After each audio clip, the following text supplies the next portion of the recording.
Hello everyone and welcome to our next technical analysis review for the Euro US dollar pair. Today is February 27th, 2012 and we are currently looking at price on our 10-minute chart. And as you can see, we've been in this downward move for most of the day. We are seeing dollar strength for the short term. And I believe this bearish move is really a result of some profit taking ahead of Wednesday's LTRO from the ECB. And this is just a corrective move from the strong rally we had in the pair last week. Let me move to the 1-hour chart to show you the price action from last week. We had the strong rally, the strong strengthening of the euro, and it met resistance up here around 34.80. And I believe this move to the downside is just a corrective move, some profit taking to prepare for further extension or further, continuance of the trend higher. So let me go back to the 10-minute chart. So of course, we're in this bearish move. We had this bearish move for the day, and we did hear some news. There, of course, there was a few rumors that came out that may have contributed to this downward slide in the pair. But for the most part, I believe it was just profit taking in the market. So then, if you look towards the left, towards our weekly open, you can see that the market had gapped up higher. It moved up to the upside, and price had found resistance around this 34.80 zone. This 34.80 zone of resistance, which was towards our high from last week. And it was actually right around the Asian Open where we began to see the market sentiment change and the pair began to start sliding lower. And we see that it slid lower and it found support around the 34.34 area, which also happens to be near our daily pivot point at 34.30 and our 50% Fibonacci retracement from the major move drop or the major drop on our daily chart. And let me just show that to you right now. If I go to my daily chart, you can see that this drop or this fall in price that we had from our October high at 42.47 down to this year's new low at 26.24 is what created the 50% Fibonacci retracement that my cursor is at right now. I know it's kind of hard to see, but this 50% Fibonacci retracement was at 34.35. So then let me go back to the 10-minute chart.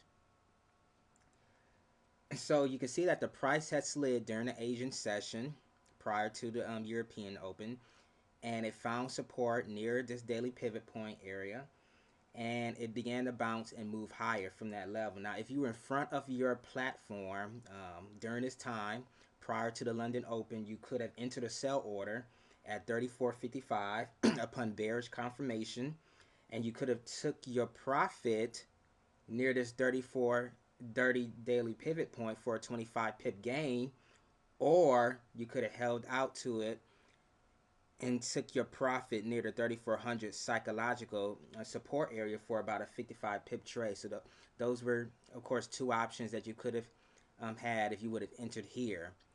But if you were a little bit more risky and if you wanted to hold on to the bearish sentiment, since the market was still strongly bearish, you could have held on to your trade and actually took your profit near the support at 33.66, which happens to also be our 23.6% Fibonacci retracement level that was formed from the recent climb up.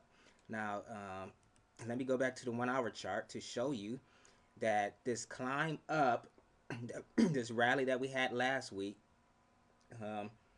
from 29.74 up to the recent high at 34.86 is what formed this support, this 23.6% Fibonacci retracement level.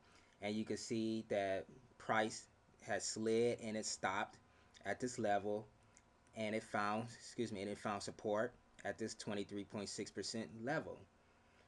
So then let me go back to the 10-minute chart.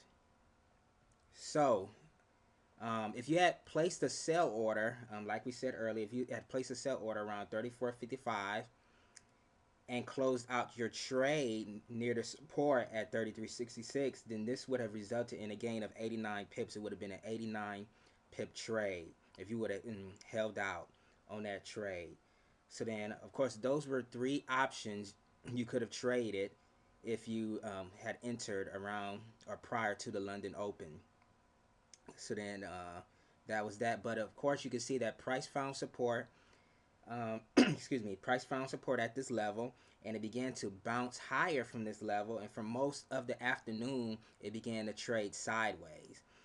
And it was also during this time that we heard that the German government had approved the second bailout package for Greece. But even in the midst of them approving it, we still didn't see too much of a big or major change in the pair. It still continued to trade sideways. So, of course, right now, we're waiting for the Asian Open to see, what this pair will break out in what direction. And one thing I wanted to point out is that there were also a few opportunities for you to short this pair near the 34.14 resistance for about 30 pips each time. So then that could have been one way you traded this sideways trend. But like I said earlier, right now we're awaiting the Asian Open, and we're trying to see, or we're going to wait for the breakout during the Asian trading session. So this is Marvin giving you your technical analysis review for today, and I will be talking to you later. You have a wonderful day. Bye.